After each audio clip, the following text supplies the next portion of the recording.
A 6-year-old in Tokyo carefully wipes down her classroom floor. There's no janitor in sight, no teacher barking orders, just a line of children, each with a rag, quietly cleaning up after themselves. No one complains. No one tries to sneak away. It's almost silent, except for the soft sound of cloth on wood. In Japan, this is just a normal school day. Now, picture the same scene in a typical Western school. A teacher asks a group of first-graders to clean the classroom after lunch. Instantly, there's a chorus of groans. Someone shouts, "That's not fair!" Another kid tries to hide under a desk. The teacher's voice rises. Maybe there's a threat of losing recess. The whole thing feels tense and chaotic. Why such a huge difference? Here's the paradox. Western parents and teachers often work harder to get kids to behave. More reminders, more rules, more consequences. But Japanese parents seem to do less. Yet their children are calmer, more responsible, and less stressed. How is that possible? Let's look at another example. In a Tokyo park, a toddler trips and falls. The mother walks over, kneels down, and quietly checks her child. She doesn't scold, panic, or fuss. She simply holds her child for a moment, then helps them stand up. There's no big reaction. The child wipes their tears and goes back to playing. Contrast this with what often happens in the West. A parent rushes over, voice full of worry. "Are you okay? Oh no, did you hurt yourself?" Sometimes the child starts crying even harder, feeding off the parent's anxiety. But wait, it gets even more interesting. In Japanese homes, you rarely hear parents shouting across the house. Instead, they use calm, gentle voices, even when correcting their kids. There's no timeout chair in the corner, no sticker charts for good behavior. Instead, routines and expectations are built into daily life. Kids know what's coming next. They feel safe and secure. So, what's really going on here? Why does the Western approach, full of effort and emotion, often create more stress, while the Japanese style, which looks almost effortless, leads to calmer, more cooperative children? Today, you're going to discover the hidden habits that make all the difference. We'll break down the exact ways Western parenting can accidentally raise your child's stress levels and how Japanese parenting does the opposite. You'll see how simple changes in your daily routine, your tone of voice, and your expectations can transform your child's mood and behavior. If you want to know the secrets that could change your family life, hit subscribe now. You won't want to miss what's coming next. Picture this, a Western parent in a busy supermarket. Their toddler starts to yell, wanting a candy bar. The parent kneels down, voice tense, and says, "Stop it now, that's not how we behave." The child screams louder. Shoppers stare. The parent threatens, "If you don't stop, no TV tonight." The tension grows. This is a daily scene in many Western countries: emotional escalation, threats, and a constant power struggle. Now see a Japanese kindergarten. Children are walking in a line after playtime. One boy trips and begins to cry. The teacher doesn't rush over or scold. She stands close, calm, and waits. She gently says, "It's okay. We'll wait together until you're ready." The child sobs, then breathes and stands up. No drama, no shouting, just quiet support.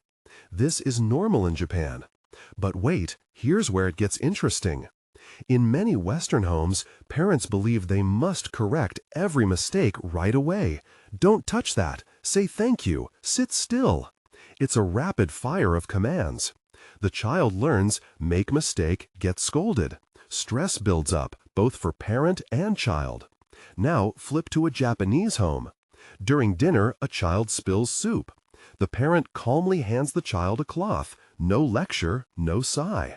Instead, the parent models, "Let's clean up together." The child wipes the spill, learning through action. The mistake is not a crisis, it's a chance to practice. And here's a micro detail. In Japan, schools often have no janitors. 6-year-olds sweep floors, wipe windows, and clean toilets. They do it as a group, guided by teachers who work alongside them. No yelling, no rush. Cleaning is part of the day, not a punishment. Children feel responsible and calm. Contrast that with Western schools, where cleaning is for adults. Kids throw trash on the ground, knowing someone else will fix it. Responsibility feels distant. Stress comes from trying to control kids, not guide them. But let's zoom in even more. In Japanese parks, you'll see groups of children playing without parents hovering. If a child falls, other kids gather around, sometimes offering a hand or just watching quietly. Adults rarely interfere unless there's real danger. The message is, you can handle this. In the West, parents often rush in, worried, "Are you okay?" The child learns to look for adult reactions before deciding how to feel. Here's another contrast. In Western parenting, praise and criticism are loud and frequent. "Good job!" "No, that's wrong!" The child's sense of self swings up and down with every comment. In Japan, feedback is subtle. A teacher might nod or quietly show the right way. Children learn to notice small cues, not just big reactions. This keeps emotions steady. And let's not forget bedtime. In many Western homes, bedtime is a battle. "Go to bed! Just 5 more minutes!" Parents negotiate, threaten, or bribe. The night ends with stress. In Japanese homes, bedtime is a routine. The family might bathe together, read quietly, and lie down in the same room. The calm environment signals it's time to rest. No arguments, just predictability. So what's really happening? Japanese parents and teachers set clear routines. They model calm. They don't react with big emotions. When a child is upset, they wait. When a child makes a mess, they help them fix it. This predictability and emotional containment lowers stress. Children know what to expect, and that's what makes all the difference. Let's zoom in on the real magic behind predictability and calm modeling in Japanese parenting. Imagine a typical morning in a Japanese preschool. The children arrive, take off their shoes, and line them up neatly in cubbies. Each child has a special spot. There's no rush, no chaos, no adult barking orders. Instead, a gentle melody plays in the background, signaling it's time to start the day. The children know what to do because every day begins the same way. This isn't just about routine, it's about creating a world where children feel safe and in control. Now let's focus on a real-life moment. A little boy, Haruto, accidentally knocks over a stack of blocks. In some classrooms, this might trigger a scolding or a flurry of adult intervention. But here, the teacher quietly walks over, kneels down to Haruto's navel, and says, "Let's pick them up together." There's no rush, no sighing or eye-rolling.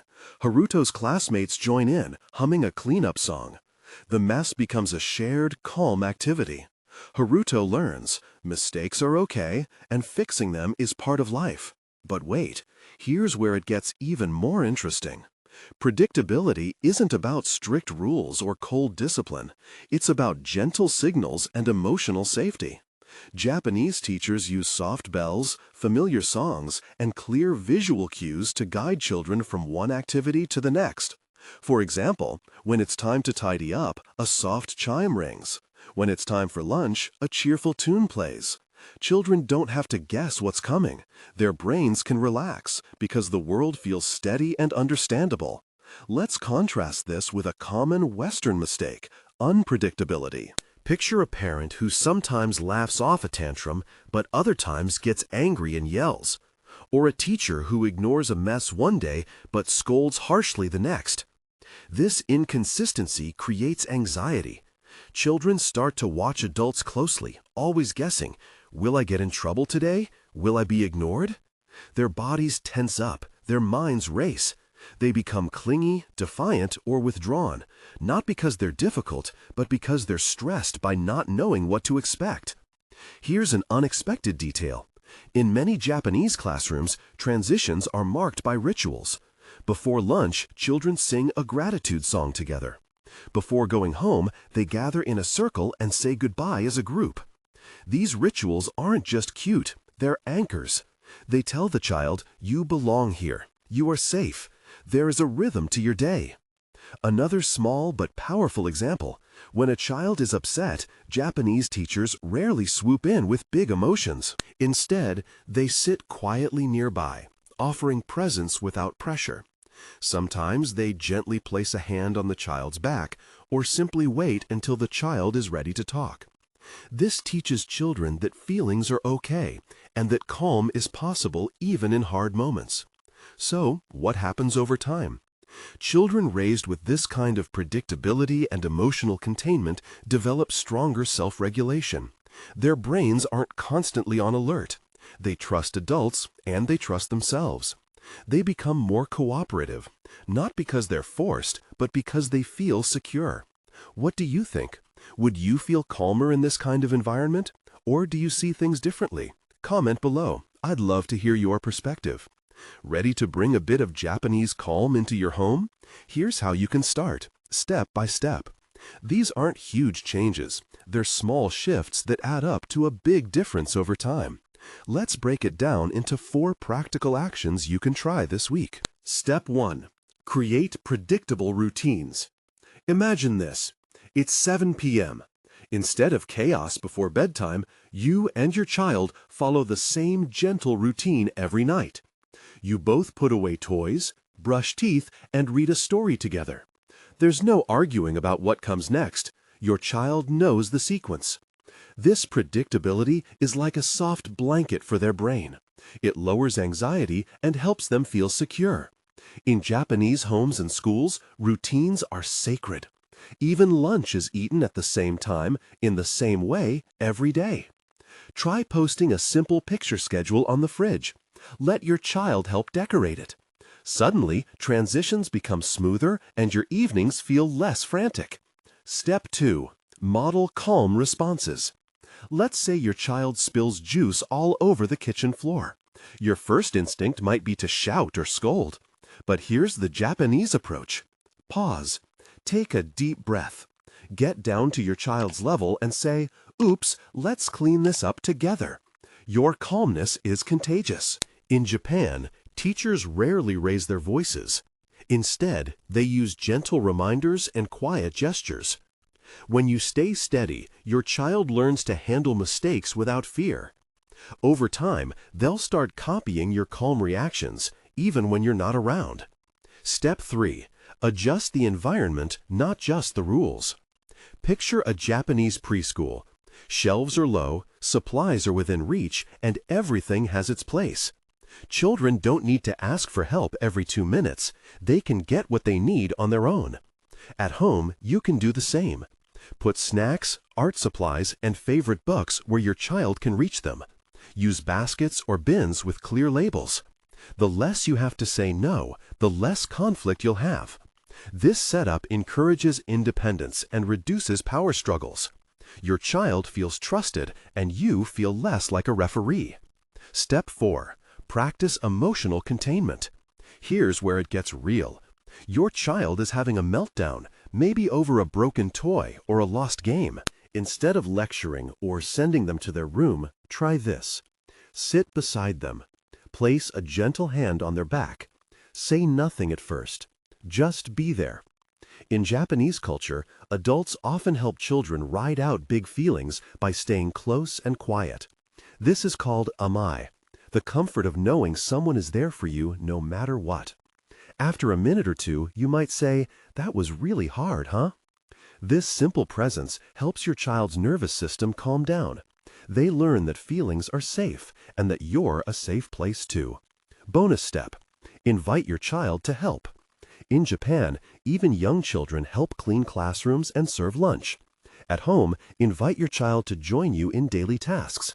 Let them wipe the table, water plants, or fold towels. Don't worry if it's not perfect. The goal isn't efficiency, it's connection. Working side by side builds confidence and a sense of belonging. You'll be surprised how much pride your child takes in helping out.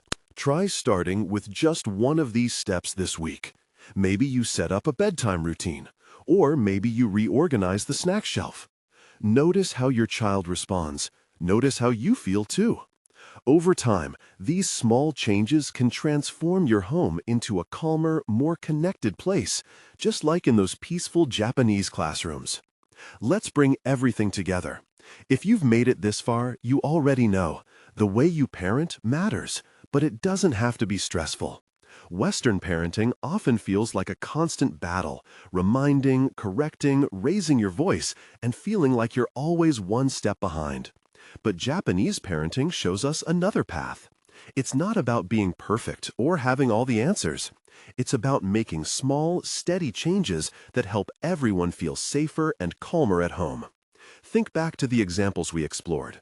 Maybe you tried setting up a simple bedtime routine, or you reorganized the snack shelf so your child could help themselves. Maybe you paused before reacting to a tantrum and took a deep breath instead of jumping in with a lecture.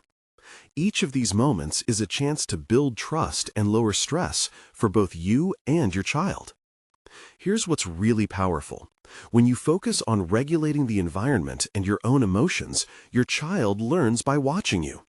They see how you handle frustration, how you stay calm even when things get messy. Over time, this becomes their model for handling their own big feelings. You're not just teaching them to behave, you're teaching them to feel safe, to recover from stress, and to cooperate without fear. Let's zoom out for a second. Imagine your home a month from now. The mornings start with less rushing and more smiles.